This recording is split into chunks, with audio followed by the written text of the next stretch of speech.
साधक तीन बातें आरंभ से देखे कि हमारे जीवन में आ रही हैं कि नहीं। पहली बात, भगवान पर पूर्ण श्रद्धा विश्वास। अनंत ब्रह्मांडों के स्वामी हैं, काल भी उनके अधीन है। डरना क्यों भाई? किस बात का डर लगना है? अगर डर है, भय है, तो अभी श्रद्धा विश्वास स्वामी में नहीं है। अगर हमें हृदय में कष्ट अपना प्रभाव पहुंचाना चाहता है, तो जैसे कोई ठंडी से बहुत कांप रहा हो और माता दौड़ कर आवे, अपने हृदय से लगा के अपने शरीर का ताप देकर उसकी ठंड को दूर कर दे, ऐसे प्रियाजू करती हैं, ऐसे प्रियालाल करते हैं। ये कहा कहो बड़ भाग, नित नित रति हरिवंश हित, नित बरधत अनुराग, यह जो कृपा हरिवंश की। ये आपनो भाग आपन मुख, कहा तुझ श्री हरिवंश बल, हरिवंश भरोसे भय निडर, सो नित गर्जत हरिवंश बल। देखा है, कष्टों की बौछार है, ऐसे जैसे ऊपर से वर्षा हो रही है, भगवान शेष फणों का छत्र, संवर्तक मेघ प्रलयंकारी वर्ष रहे, गिरिराज जी का छत्र। ऐसे भक्त को कृपा छत्र से हर समय सुरक्षित रखा जाता है। भक्त बनने के लिए कोई विशेष लायकात की आवश्यकता नहीं। मैं समस्त गुणों से हीन, पर मैं अपने प्रभु का, बस यही लायकात है। प्रभु की सिवा यदि आपका कोई अन्य आश्रय है तो आपको धोखा लगेगा। नहीं तो सच्ची कह रहे हैं, इसी जन्म में निहाल हो जाओगे। एक बात केवल स्वीकार करो कि प्रभु के सिवा मेरा कोई नहीं है, और है भी नहीं। स्वीकार कर लोगे तो तुम्हें अनुभव में आने लगे। हम प्रतिपल देखते हैं, प्रतिपल। वो केवल अपनापन चाहते, केवल अपनापन, कोई दूसरा नहीं होना चाहिए। बस कहां? बाहर तो देखो आप सब हमारे हो, अंदर से नहीं हो। अंदर से आप सब श्री जी के हो और हम आपके सेवक हैं। बाहर से आप गुरु मानो, जो भाव मानो, वो आपको श्री जी जाने। अंदर से हमारे आप श्री जी के जन हो और हम आपके सेवक हैं। बाहर से कुछ भी व्यवहार मानो, कोई बाहर से व्यवहार का कोई अस्तित्व नहीं, अंदर की बात का अस्तित्व होता है। आप सब हमारी स्वामिनी के परिकर हो, हम आपके दास हैं। बस इस बात से हमारा अपनापन आपसे है, नहीं श्री जी के सिवा किसी से कोई अपनापन नहीं। कि आप इसका प्रभाव समझिए। प्रभु को सिर्फ अपनापन चाहिए, सिर्फ अनन्यता। यदि उपासक में तीन बातें नहीं है तो अभी थोड़ी गड़बड़ी है। पहला, दृढ़ श्रद्धा विश्वास। दृढ़ श्रद्धा, अब नहीं, अब नहीं, अब नहीं। अब तो हाथ उठने का समय आ गया। अब क्या, अब नहीं।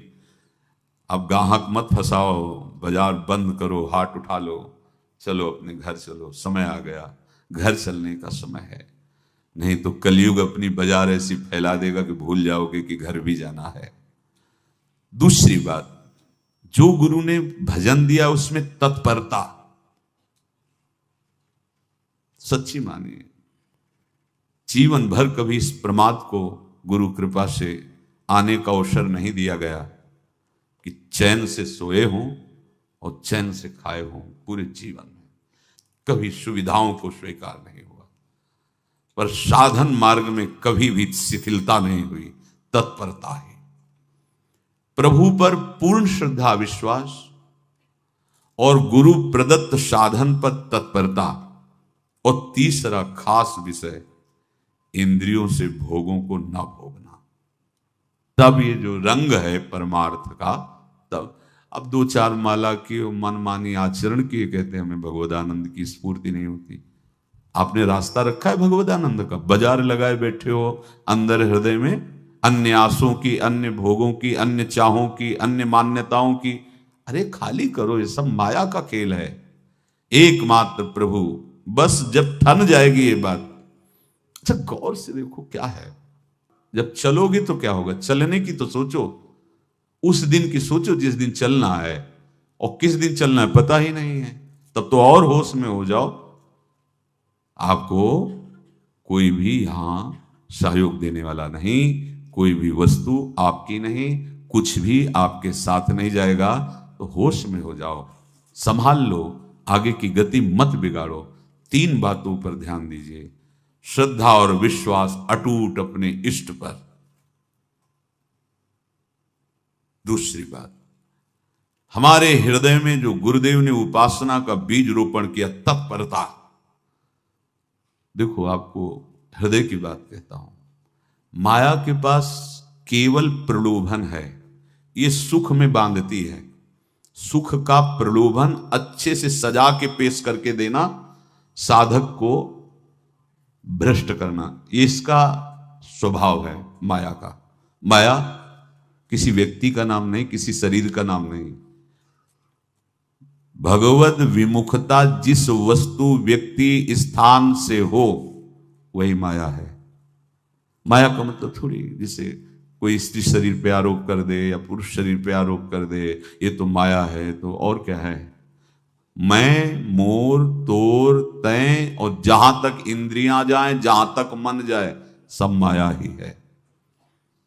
इसको देखा है भगवान के पार्षदों ने। ये क्या करती है? चमकीली लेबिल लगाकर, सुख का चारा डाल करके जीव को बांधती है। इससे सुख मिलेगा, बहुत सुंदर है ये वस्तु, ये शरीर, ये व्यक्ति, ये स्थान, ये पद, इससे वो बांधती है। विवेक ऊपर के लेवल का तत्काल ऑपरेशन करता है, वो आंतरिक विषय पर दृष्टि डालता है तो सब खोखला निकलता है, बाहर निकल क्रॉस कर जाता है। होए विवेक मोह भ्रम भागा, तब सब विषय विलास विरागा। अज्ञानी उसी आकर्षण सुख में बंध जाता है, और सुख तो था नहीं, बंधन इतनी जोर का हो गया, अब मुक्त हो सकता नहीं, तो उसके हृदय में लगता है इसके बिना जी नहीं सकते, इस नशा के बिना, वस्तु के बिना, व्यक्ति के बिना। और एक सूक्ष्म बात, वो जब आपको सुख देगी तो आपको स्वतंत्रता का आभास कराएगी, और जब आप उसको छू लेंगे तो आपको परतंत्र बना देगी, भयभीत कर देगी। तो आप डाउन होकर के अपने अस्तित्व को मिटाकर पूरा जीवन बर्बाद कर देंगे। इन शब्दों को लिख लो, अपने हृदय में लिख लो। माया सुख में बांधती है नहीं उसके पास सुख। जिसे तुम सुख समझते हो वो सुख नहीं, बिल्कुल सुख नहीं, वो सुख की छाया है, तुम्हें समझ पड़ती नहीं, ये गिरधर की माया है। उस सुख का बंधन, आप देखो कुछ भी क्रिया करते हो माया जनित तो प्रलोभन होता है, सुख मिलेगा। और जिस समय सुख मिलने के लिए आप लालायित हुए, उस समय सुख भोगने की स्वतंत्रता आपको दे देगी। लो, आप समझ रहे हैं हम स्वतंत्र स्वामी होकर सुख भोग रहे हैं? नहीं, अब भोग लिए ना, अब गुलामी उसकी सहो। अब तुम्हें वैराग्य हो रहा कि मैं नहीं भोगूंगा, तो उसकी दृष्टि बदलेगी। समझ रहे हो? अब आप अपने आप को पूरे शरणागत कर दिए, हर तरह से तुम्हें बांध करके भगवत विमुख करके नष्ट कर देगी। ये बात अच्छे से समझ लो, अच्छे से। इस सुख का प्रलोभन देकर बांधती सुख है नहीं, क्योंकि आप उपासक हो। जब सुख में उतरोगे तो कितने दिन फिर आपको घृणा होगी कि अरे धिक्कार हमारे जीवन, फिर लौटने का चांस नहीं रहेगा। ध्यान से सुन लो, लौटने का चांस नहीं देगी माया। तुम्हारी ऐसी आंतरिक कमजोरी हो जाएगी, ऐसी वृत्तियां कमजोर हो जाएंगी कि तुम उस माया के इशारे पर नाचोगे, उसके विपरीत तुम बोलने की भी ताकत नहीं रख सकते। मान लीजिए, विषय चुगा जिन चुगे, कछुक चुगत सुख होए, फिर जो फांसी ऐसी लगे, तेसम दुख न को। ये अनुभवी महापुरुष रसिक शेखर श्री ध्रुवदास जी महाराज कह रहे हैं। तो तीसरी बात का संयतेंद्रिय, दृढ़ श्रद्धा विश्वास भगवान पर, गुरु प्रदत्त प्रबल साधना में तत्परता, और इंद्रियों की गुलामी कभी स्वीकार न करना। जीवन में ध्यान रखा जाए, केवल प्राण पोषण शरीर के निर्वाह के लिए जो निरपेक्ष भाव से मिले उसे स्वीकार करो, अन्यथा ये प्रलोभन सुख का देकर माया तुम्हें बांध लेगी और फिर तुम्हें अधीन कर लेगी। कितने ऐसे मार्ग में उत्साहित होकर चलते हैं, पर गुरु कृपा पात्र ना होने के कारण, चतुर खिलाड़ी ना होने के कारण वो प्रलोभन में फंस जाते हो, फंस गए तो फिर मछली का कांटा जानते हो, ऐसे अब वो चाहे जितना हिले डुले वो कांटा नहीं निकल सकता, अब तो उसको मरना ही पड़ेगा। ये जन्म बर्बाद ना हो, आप सबसे प्रार्थना है। बहुत ही अपने घर की जैसी बात होती है। इसका कार्य है माया का सुख में बांधना, सुख के प्रलोभन से, और आपको सुख भोगने के लिए स्वतंत्रता देना। आप उस स्वतंत्रता से सुख भोगे कि न जाने कितने जन्मों की परतंत्रता तुमने स्वीकार कर ली। अगर इस रहस्य को जान जाओगे तो डरोगे। यही डरे डर बिहारी वंश हित। श्वास जैसे मनुष्य स्वाभाविक लेता है, खाते पीते सोते चलते उठते बैठते बात करते हंसते, सब अवस्थाओं में आप श्वास नहीं लेते, स्वाभाविक आ जा रही है। ऐसे ही श्वास प्रश्वास अपने आराध्य देव के स्मरण का अभ्यास बना लो। अभ्यास योग युक्त चेतसा नान्यगामिना। और जैसे तनिक भी श्वास रुकी तो घबराहट, बेचैनी, परेशानी आ जाती है, ऐसे ही श्वास प्रश्वास यदि नाम से खाली जाने लगे तो घबराहट, परेशानी, जलन पैदा होनी चाहिए। तब आप उपासक माने जाएंगे। क्या ऐसा हो रहा है? क्या हृदय की ऐसी स्थिति है तो धन्यवाद, नहीं है तो इसी की प्राप्त करने के लिए प्रियाजू ने हमें अपने मार्ग में घसीटा है, चाहे वो गृहस्थ हो चाहे वो विरक्त हो। यदि श्वास प्रश्वास में नाम न हुआ तो तुम्हें घबराहट होनी चाहिए। भूरी सखी जी कहते हैं कि मेरे जी में बड़ी घबराहट होती है, ऐसे जी घबरात।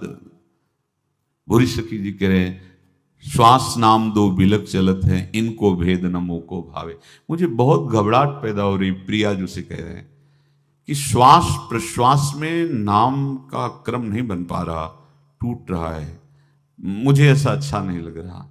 आप कृपा करो प्रियाजू, श्वास ही नाम, नाम ही श्वासा, नाम श्वास को भेद मिटावे। प्रियाजू ऐसी कृपा कर दो, श्वास प्रश्वास आपका नाम चलता रहे। ये बात प्रवचन ना मान करके जीवन मान लीजिए। जैसे हमारी श्वास प्रश्वास उठते बैठते चलते फिरते खाते पीते स्वाभाविक चलती है, हम ऐसा अभ्यास नाम का करें कि ऐसे चले।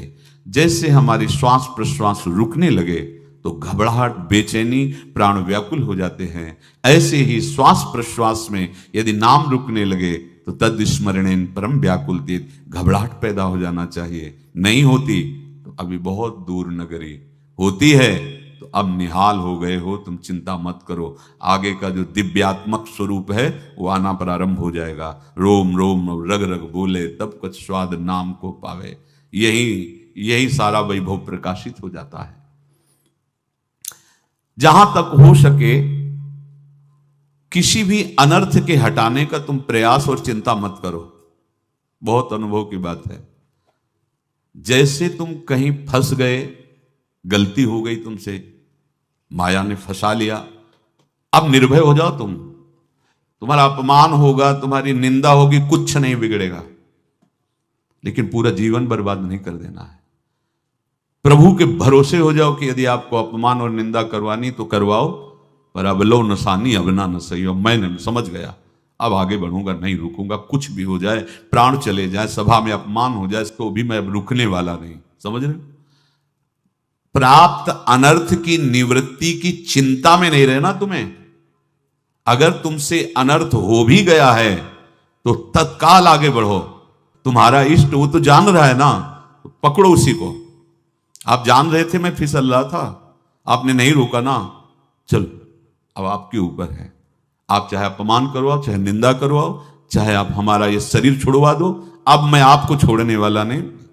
बिल्कुल ये बात पकड़ लेना। ये जीवन में कई बार ऐसे अवसर आते हैं जहां हमारी भक्ति को बाधित करने के लिए माया ऐसे कांटे फैला देती है और हम असमर्थ हो जाते हैं, हम दब जाते हैं। कुछ गड़बड़ नहीं होगा, मृत्यु से ज्यादा कुछ गड़बड़ होने वाला नहीं। जो गड़बड़ हो गया अब दोबारा होगा नहीं, और उसमें हम दबेंगे नहीं, हम उसे क्रॉस करके आगे बढ़ेंगे भगवत मार्ग। कुछ नहीं होगा, विश्वास करना। वो ऐसे फूल जैसा निकाल के तुम्हें अलग कर देंगे, विश्वास रखना। विश्वास रखना इस बात पर। हम जोर दे के कह रहे हैं, नहीं फंस जाओगे, फंस जाओगे। कभी इष्ट गुरु से छुपाव मत करना कि अगर ये जान गए तो। नहीं, जानो, तुम जानो। क्यों क्यों जाने? गलती तो तूने की। अगर हमारी गलती है तो आपकी भी गलती है। कैसे? छोटा बालक जब गिरता है, मां दौड़ के उठाने जाती है ना, तो पहला रोज दृष्टि उसकी मां की होती है। अब तो उठा रहे हो, और जब गिरने जा रहे थे तब क्यों दृष्टि नहीं डाली? अगर पकड़ लेती तो गिरता ही क्यों नहीं? तुम्हारी माया बाजी पसारी विचित्र, सुन मुनि मोहे काकी कोड़, कह हरिदास तुम्हारे हम जीते। तो ये अपने संबंध बल से बात कर रहे हैं। झुकना नहीं, टूटना नहीं। माया का कार्य है झुका देना, रौन देना, और पश्चाताप मत करना। प्राय कहा जाता है प्रायश्चित करो, पश्चाताप। हमारे पास समय नहीं है, राधा राधा राधा सब हो गया, पश्चाताप बढ़ा गए। नहीं तो इसी चिंता में गलती हो गई। गलती हुई तब समय नष्ट हुआ, अब वर्तमान में उसका चिंतन करके नष्ट करो, और आगे के चिंतन की गुंजाइश नहीं रहेगी, क्योंकि आप अपने हृदय को इतना गिराते चले जा रहे हो, हृदय का स्तर, कि उत्साह ही नहीं रह जाएगा। यह ऑपरेशन है सीधे भगवत प्राप्ति के लिए। बिल्कुल दृढ़ विश्वास। तुम्हें अब अपनी चिंता नहीं करनी। बैठा लो, हृदय में बैठा लो। अगर भगवत विश्वास नहीं तो घबराहट पैदा हो जाएगी, भय हो जाएगा, विषाद हो जाएगा। अरे कितनी बार संसार में अपमान हुआ है, कितनी बार सम्मान हुआ है। ये कुछ सम्मान और अपमान कुछ अस्तित्व तो नहीं रखता। अब हरि नहीं छूटेंगे। भाग हरि की तरफ, भाग। बिल्कुल परवाह न कर, भाग। किसी के फंदे में मत फंस, भाग। ये अंदर की पुकार है, अंदर की बात कह रहा हूं। ये मन बहुत बदमाश है। पहले तो लुभायमान करके सुख में बंधाता है, और फिर भय और संकट विषाद में फंसा देता है। प्रभु का विधान संदेह युक्त नहीं होता। निसंदेह तुम्हारे सामने वो विधान प्रकट होगा जिससे तुम्हारा परम मंगल हो जाएगा, परम मंगल हो जाएगा। डरना नहीं। बताया नहीं तो एक बार प्रेम भगत की बात। तो हमारे पास प्रेम जी आते थे, बहुत नाम जापक थे, श्री हरिवंश श्री हरिवंश। तो उनसे पूछा आपकी ऐसी नाम निष्ठा कैसे आई? तो उनका गलती से नाम निष्ठा कैसे आती है? तो किसी पद के अधिकारी थे जिसमें किसी कानून के विरुद्ध उसमें दस्तखत कर देने से करोड़ों रुपया उनको प्राप्त होना था। तो रात्रि में ऑफिस में बुलवा के उन्होंने वो गलती कर दी दस्तखत की। बड़े अधिकारी थे, और वो उनको पता नहीं था कि वो षड्यंत्र है, और पहले से कैमरा रख दिया गया था। पूरा वीडियो लेते देते, बातचीत करते, दस्तखत करते, सब प्रमाण। तो सुबह जो उनकी आरती उतारी गई समाज में, तो बस घर वाले भी उनसे, कि जैसे पुत्र थे पत्नी कि पिताजी पापा आपसे ऐसी आशा थी, मार दिया हम सब लोगों को आपने। कब हम लोगों ने धन की मांग की आपसे, आप इस अवस्था में ऐसा कर। तो घर से ये वचन, और बाहर तो सब उपहास उनका। और उन्होंने निश्चय किया रात्रि में आत्महत्या कर लेंगे। कर्म बड़ा विचित्र होता है।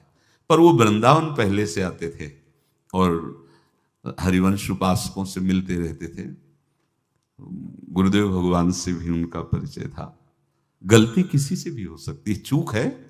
यही तो है ना, कंचन कामिनी कीर्ति। कहीं भी लुभायमान। शायद उनके मन में लगा होगा कि दस्तखत कर लेंगे और मिल जाएगा, वृंदावन वास करेंगे, झंझट छूट जाएगी। कुछ ना कुछ ऐसा आया होगा, क्योंकि वो अधार्मिक प्रवृत्ति के नहीं थे, पर क्रिया तो हो गई ना, वो षड्यंत्र था वो। उन्होंने सोचा रात्रि में अब हम प्राण त्याग देंगे। तो धाम आना और रसिकों के संग के प्रभाव से एक दिव्यता प्रकट हुई। वो सबके सामने सोने का नाटक करके लेट गए। तो परिवार वालों, नजर तो सबकी थी कि विकसित हैं, परिवार वालों को लगा सो गए। तो रात्रि जब सोए थोड़ा ऐसे, तो वास्तविक नींद आ गई, और स्वप्न में देखा कि कोई उनसे कह रहा, देखो तुम्हारे सिराने सेवक वाणी रखी है, इसको पकड़ो, मरने की जरूरत नहीं, सब ठीक हो जाएगा। जगह तो सेवक वाणी सिराने रखी हुई थी। जैसे एक भक्त को तुलसी दल नामक ग्रंथ सिराने रखा। अरे अलौकिक शक्ति संपन्न भगवान और भगवान के पार्षद हैं। बस सब बात हट गई, और उनकी जिह्वा और उनके मन ने, जैसे ना मरने वाले को प्राण मिल जाए कि भाई प्राण रक्षा, ऐसा को श्री हरिवंश श्री हरिवंश। हमारे रसिक समाज में जब वो आते थे, उनका अच्छा सम्मान होता था। तेजों में चेहरा वयो वृद्ध शरीर, श्री हरिवंश श्री हरिवंश श्री हरिवंश श्री हरिवंश श्री हरिवंश, ऐसे चलता रहता, बात करते और श्री हरिवंश श्री हरिवंश, ऐसी नाम में रति देखी। देखो ना क्या हुआ, क्या हुआ, घटना क्या थी, दृश्य क्या था, जीवन बिल्कुल व्यर्थ हो क्या गया, लोक सम्माननीय जीवन बन गया, महात्मा बन गए और भगवत प्राप्त हो गए हैं, उनका शरीर छूट गया है। तो यहां कह रहे हैं कि तुम्हें किसी भी हेतु से अपनी चिंता नहीं अब करनी। प्रभु का विधान निसंदेह परम कल्याण में होता है, तुम्हें संदेह नहीं करना। कड़ुआ हो सकता है लेकिन अवसर तो मिल जाएगा श्री जी की तरफ भागने का। हम अपने को अच्छा साबित करने के लिए पूरा जीवन लगा दें, नहीं भाई, हम नीच आचरण वाले पर भागेंगे प्रभु की तरफ, लोक पावन करने वाले महात्मा बन जाओगे। सतरति सतरति लोकांत, इसको बैठा लो, जीवन में काम आएगी, ये वस्तु काम आएगी, क्योंकि विपक्ष जोरदार है, माया कोई साधारण नहीं है। विश्वासी साधक का भगवान स्वयं जुम्मा ले लेते हैं, विश्वासी साधक का भगवान स्वयं। देखो, अपने मन में तुम किसी प्रकार की चिंता न रख करके ये आज से विश्वास कर लो कि अब मेरे जीवन में जो होगा, मेरे प्रियाजू के द्वारा किया हुआ विधान परम सुखप्रद होगा, परम मंगलमय होगा। विश्वासी भक्त का जब ये स्वभाव निश्चय हो जाता है कि मेरे प्रभु जो करेंगे वो मंगल करेंगे, तो परिस्थिति बुरी दिखाई दे सकती है, परिस्थिति भयावह दिखाई दे सकती कि अब तो सब गया, ऐसा लगेगा। लेकिन वो बहुत बड़े के हाथ में नियंत्रित है परिस्थिति। देखते देखते उस परिस्थिति का परिणाम निश्चिंत निःशोक और निर्भय कर देने वाला हो जाएगा। भयभीत मत होना। बहुत ही अमृतमयी बातें हैं, अगर अपने साधन पथ पे हम इनको आदर्श मानकर चले तो बहुत जल्दी आनंद आ जाए। किसी भी अड़चन को तैयार रहो, ये काल क्षेत्र है, मृत्यु क्षेत्र है, कुछ भी कभी भी कहीं भी कैसे भी सबके सब मर सकते हो। अभी यही खंबा टूट जाए, बिल्डिंग गिर जाए, सब मर जाओगे। कहां जाओगे? जहां ऐसे सुन रहे हो ना, ऐसे निकुंज में चलेंगे। अब हमें किसी भी अड़चन से कोई भय नहीं, किसी भी अड़चन से भय नहीं। आप ये खिलवाड़ मत समझे, किसी भी अड़चन कोई तुम्हें नहीं रोक सकता आप श्री जी से मिलने के लिए। ये आगंतुक भय एक स्वाभाविक होता है। जैसे पूज्य श्री मंगनानंद जी सरकार सेनपुर, बहुत उच्च कोटि के ब्रह्मलीन महापुरुष, तो एक चौकी पर ऐसे बैठे हुए थे और बहुत से ऐसे संतजन परमहंस सब बैठे हुए थे और ब्रह्म चिंतन के विषय में चर्चा चल रही थी। तो एक संत आगंतुक आए ऐसे गंगा किनारे। तो उस समय स्वामी जी कह रहे थे मंगनानंद जी कि एक होता है विचार भय, वो संतों में कभी नहीं होता है, और एक होता है तात्कालिक भय, वो सबको व्याप्त हो जाता है। तो उन्होंने कहा कि स्वामी जी, वैसे हम आपका आदर करते, लेकिन इस बात पर हमारा मतलब मन नहीं बैठ पा रहा है कि जो ब्रह्म स्वरूप को जान गया है उसको विचार भय तो होगा ही नहीं, लेकिन स्वाभाविक भय कैसा हो सकता है? तो सिद्ध पुरुष थे। उनका स्वामी जी बैठो, प्रसंग पूरा होने के बाद फिर आपका उत्तर हो जाएगा। ऐसे चौकी लगाई, बैठे, और बैठे थे बटवृक्ष के नीचे। तो एक जैसे बाज है, गीद पक्षी है, उस समय तो वो संध्या का समय था, आके ऐसे जे ही बैठा तो खरबर खरबर वो डाल, तो महाराज चौकी के नीचे हो गए, जो गंगा किनारे से आए थे ना। तो कहा स्वामी जी, ये विचार भय है या स्वाभाविक भय है या आपको ब्रह्म चिंतन या ब्रह्म बोध नहीं? तो हंस दिए, बोले उत्तर मिल गया। ये स्वाभाविक, जैसे अभी बंदर चीख दे तो सब घबरा जाओगे ना, विचार भय नहीं है ये आगंतुक स्वाभाविक भय। भय विचार भय कि अब जो है ऐसा होगा, ऐसा हो सकता है, नहीं नहीं, वही प्रसंग चल रहा है। भगवान प्रमाण देते चले जा रहे हैं। देखो, कोई भी भय, कोई भी अड़चन अब तुम्हारा अमंगल नहीं कर सकती, पक्का मान लीजिए, डरो मत। देखो, इसमें इसीलिए प्राणों की बाजी लगा के, अब हमारे प्राण नहीं हैं, हमारे प्राण प्राणनाथ को समर्पित हैं। मेरे प्राणनाथ श्री श्यामा, तो क्यों भय करें? तो हम ये सब कर किसके लिए रहे? श्यामा जी के पास पहुंचने के लिए। श्यामा जी के पास पहुंच गए, हमें श्यामाजू के पास जाना है। ये बिल्कुल छोटी मोटी बातें, अंदर ये जो सांसारिकता है इसका त्याग करो। आप इस बात को समझो। गुरु गोविंद सिंह, लाखों की समाज बैठी हुई थी।